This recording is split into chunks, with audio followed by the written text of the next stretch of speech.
رمضان المبارک کا بابرکت مہینہ ایک دفعہ پھر انشاءاللہ تبارک و تعالی ہمارے پاس تشریف لانے والا ہے۔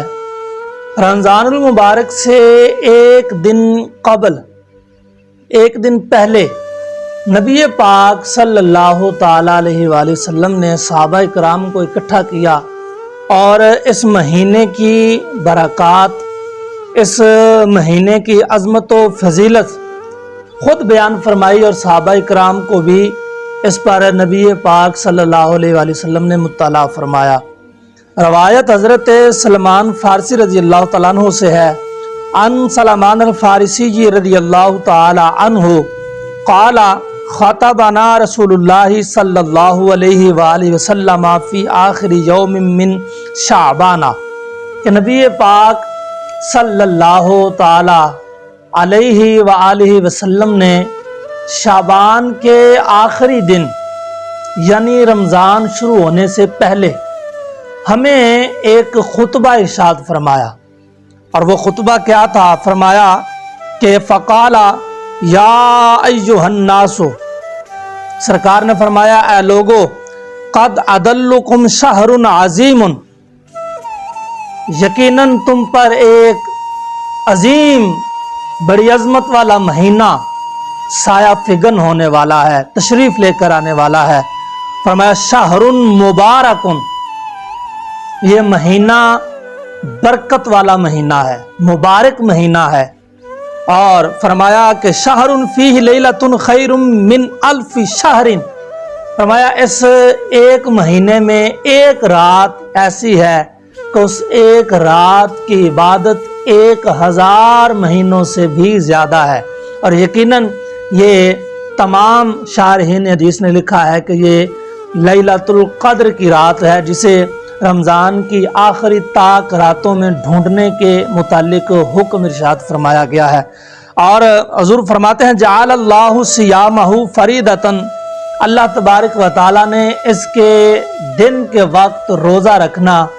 فرض کر دیا ہے، یعنی اس رمضان کے مہینے کے روزے جو ہیں فرض ہو چکے ہیں۔ وقیام لیلتی ولیل تطوعا، اللہ تبارک و تعالی نے اس کی رات کی عبادات کو، رات کے سجدوں کو، رات کے نوافل کو اللہ رب العزت نے نفل قرار دیا ہے۔ دن کے روزوں سے مراد جو ہم روزہ رکھتے ہیں، اور رات کے قیام سے مراد جسے شارحین نے اور محدثین نے ایک لفظ دیا جسے تراویح کہا جاتا ہے۔ اور یہ بھی بزرگ فرماتے ہیں کہ جس طرح رمضان کے دنوں کا حق روزہ رکھ کر ادا ہوتا ہے، اسی طرح رمضان کی راتوں کا حق تراویح پڑھ کے ادا ہوتا ہے۔ رمضان کے دن کا حق روزہ ہے اور راتوں کا حق نماز تراویح ہے، اور نماز تراویح 20 ہیں احناف کے نزدیک۔ اس پر بھی انشاءاللہ تبارک و تعالی ہم مکمل ایک درس جو ہے وہ آپ کو سنائیں گے، آپ تک پہنچائیں گے،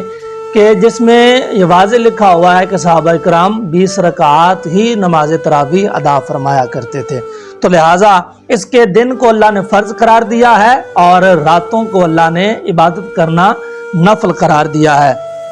فرمایا من تقرب فیہ بخصلۃ من الخیر کمن ادی فریضۃ فیما سواہ، فرمایا جس نے اس مہینے میں اللہ کا قرب حاصل کرنے کے لیے نفل پڑھا، اسی طرح ہے کہ جیسے اس نے باقی 11 مہینوں میں فرض ادا کیا، یعنی باقی 11 مہینوں میں جتنا ثواب فرض ادا کرنے کا ہوتا ہے، رمضان میں اس ایک مہینے میں صرف نفل ادا کرنے کا ثواب ان فرضوں کے برابر ہو جاتا ہے، یعنی اس مہینے کے نفل بھی فرضوں کے برابر ہیں۔ اور میرے آقا علیہ الصلوۃ والسلام فرماتے ہیں وَمَنْ أَدَّى فَرِيضَةً فِيهِ كَانَ كَمَنْ أَدَّى 70 فَرِيضَةً فِيمَا سَوَاهُ، اس ایک مہینے میں فرض ادا کرنے کا ثواب دوسرے مہینوں میں 70 فرض ادا کرنے کے برابر ہو جاتا ہے، یعنی نفل فرض کے برابر ہے اور فرض 70 گنا زیادہ بڑھا کر اس کا اجر عطا فرمایا جاتا ہے۔ اور فرمایا وَهُوَ شَهْرُ الصَّبْرِ، اور یہ صبر کا مہینہ ہے، یہ صبر کرنے کا مہینہ ہے، والصبر ثوابہ الجنہ،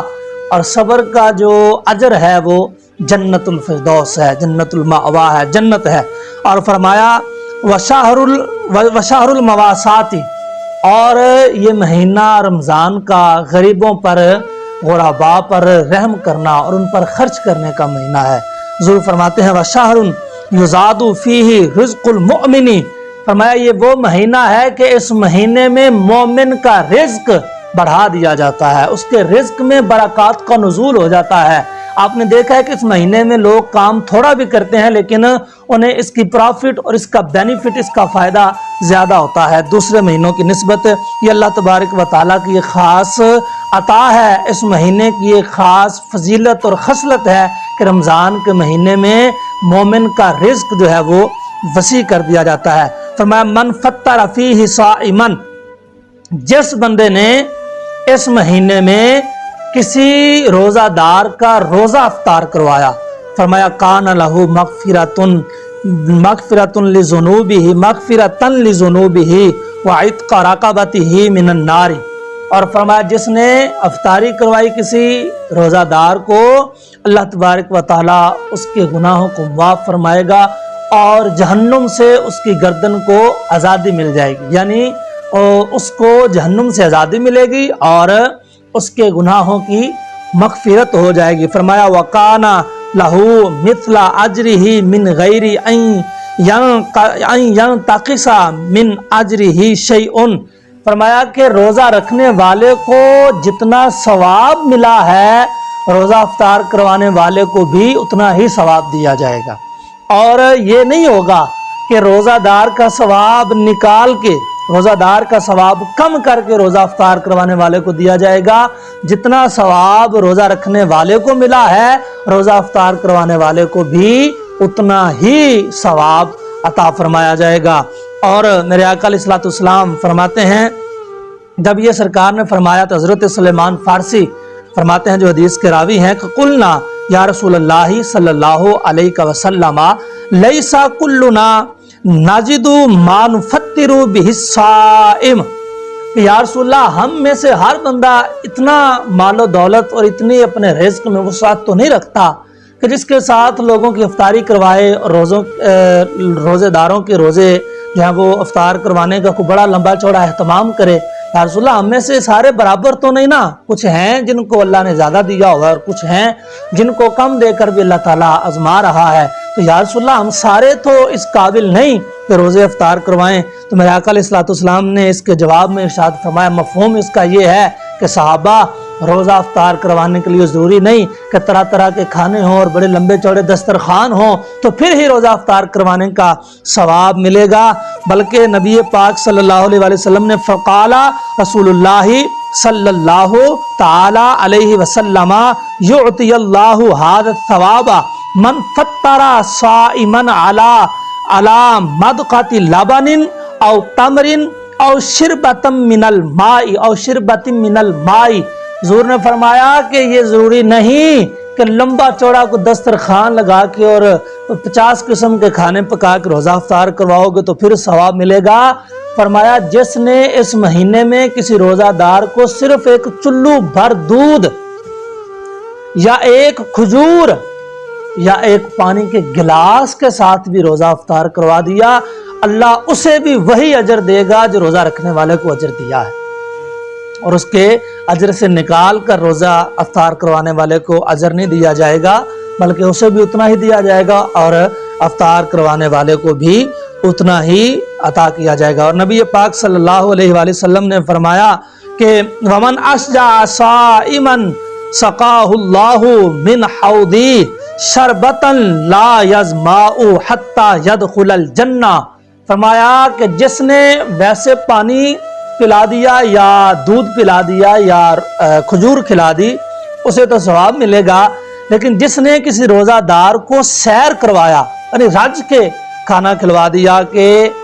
جس سے وہ سیر ہو گیا، اسے تسلی ہو گئی، حضور فرماتے ہیں اللہ تبارک و تعالی میرے حوض سے قیامت کے دن اسے ایسا پانی پلائے گا کہ اس پانی کے پینے کے بعد اسے جنت میں داخل ہونے تک دوبارہ پیاس نہیں لگے گی۔ معاشر کے میدان میں جب گرمی کی شدت ہوگی، سورج سوا نیزے پر ہوگا اور زمین تانبے کی ہوگی، اتنی گرمی کہ ہر بندہ اپنے ہی پسینے میں شرابور ہوگا،